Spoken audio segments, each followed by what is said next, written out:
So what is up mga lods? Kamusta kayong lahat? So ito na. Magano ako magre-reveal ako dahil marami nagko-comment, nagsa-side comment ng boss, pwede try mo daw yung DL mo sa sa Rusi Flash X ni Master J Mags. Sa sad to say, hindi kami nakapag-try ng DL ko na build kasi dahil binenta natin yun. Last year. Binenta natin yun. Dahil nung last year, nag-decide sana ako na aalis ako ng Pinas dahil merong opportunity na pumasok nung last year ng October ata yun, pumunta sana ako ng China. Tugtog yung punta ko doon.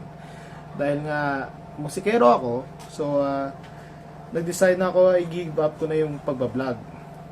Dahil doon, ito nangyari sa DL natin. What is up mga lods? Magbababay na tayo kay Rock. Ayan na yung magiging owner ng DL natin. Meron tayong needs kasi lalabas tayo ng Pinas. So one last ride. Last ride kay Rock. Siya ng balan.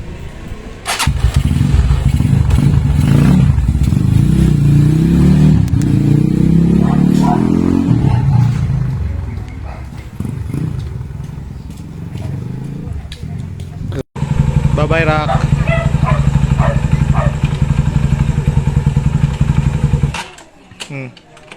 Nakasar na kasi segunda. Primera, guro. Okay. Bye-bye. Sige, sir. Thank you. Ingat. Ingatan mo si Rock. Dami lagi ako sa black camera. Sige sir, thank you along. Bye-bye. Segunda. Hindi, kaya na.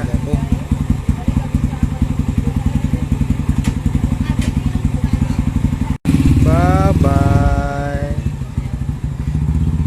Okay. Bye-bye, Bill. Bakit nga mahal? So ngayon, alam nyo na yung reason bakit walang DL ni Musikaniko yung magka-gauge sa Rusi Flash ni Master J Max.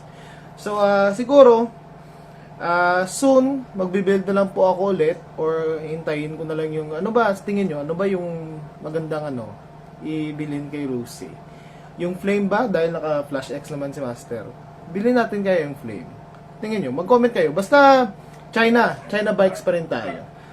Mag-comment kayo kung yung mga magagandang China bike na pwede nating i-build para malalaman natin yung full performance ng stock sa nakalikot na China bike.